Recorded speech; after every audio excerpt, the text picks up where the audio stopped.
بسم اللہ الرحمن الرحیم۔ نہج البلاغہ میں سے مولا امیر المومنین علیہ السلام کا خطبہ نمبر 1 میں سے زمین و آسمان کی خلقت کے بارے میں بیان۔ پھر یہ کہ اس نے کشادہ فضا، وسیع اطراف و اکناف اور خلا کی وسعتیں خلق کی، اور ان میں ایسا پانی بہایا جس کے دریائے مواج کی لہریں طوفانی اور بحر ذخائر کی موجیں تہ بتہ تھیں۔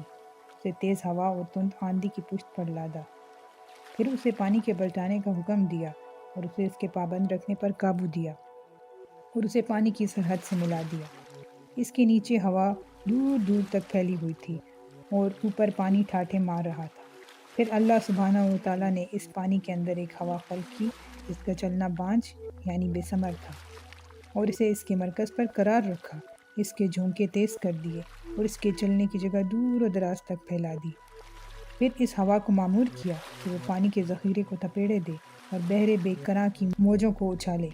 اس ہوا نے پانی کو یوں مت دیا جس طرح دہی کے مشکیزے کو متھا جاتا ہے، اور اسے دھکیلتی ہوئی تیزی سے چلی جس طرح خالی فضا میں چلتی ہے، اور پانی کے ابتدائی حصے کو آخری حصے پر اور ٹھہرے ہوئے کو چلتے ہوئے پانی پر پلٹانے لگی، یہاں تک کہ اس متلاطم پانی کی سطح بلند ہو گئی اور وہ تہ بتہ پانی جھاگ دینے لگا۔ اللہ نے وہ جھاگ کھلی ہوا اور کشادہ فضا کی طرف اٹھائی اور اس سے 7 آسمان پیدا کیے۔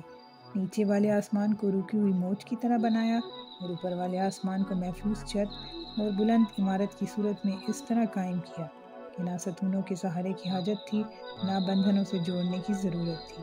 پھر ان کو ستاروں کی سج دھج اور روشن تاروں کی چمک دھمک سے آراستہ کیا، اور ان میں زوپاش چراغ اور جگمگاتا چاند رواں کیا جو گھومنے والے فلک، چلتی پھرتی چھت اور جنبش کھانے والی لو میں ہیں۔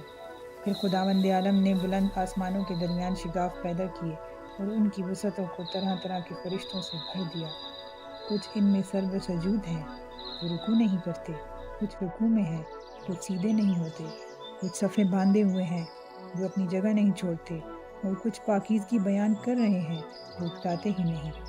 نہ ان کی آنکھوں میں نیند آتی ہے، نہ ان کی عقلوں میں بھول چوک پیدا ہوتی ہے، نہ ان کے بدنوں میں سستی و کائلی آتی ہے، نہ ان پر نسیان کی غفلت طاری ہوتی ہے۔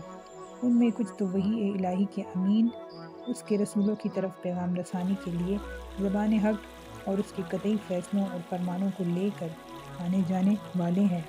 کچھ ان کے بندوں کے نگہبان اور جنت کے دروازوں کے پاسبان ہیں۔ کچھ تو وہ ہیں جن کے قدم زمین کی تہ میں جمے ہوئے ہیں اور ان کے پہلو اطراف عالم سے بھی آگے بڑھ گئے ہیں۔ ان کے شانے عرش کے پایوں سے میل کھاتے ہیں۔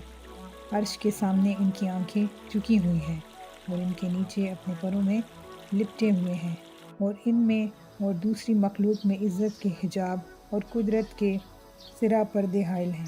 وہ شکل و صورت کے ساتھ اپنے رب کا تصور نہیں کرتے، نہ اس پر مخلوق کی صفتیں طاری کرتے ہیں، نہ اسے محل و مکان میں گھرا ہوا سمجھتے ہیں، نہ اشباہ و نظائر سے اس کی طرف اشارہ کرتے ہیں۔ سبحان اللہ۔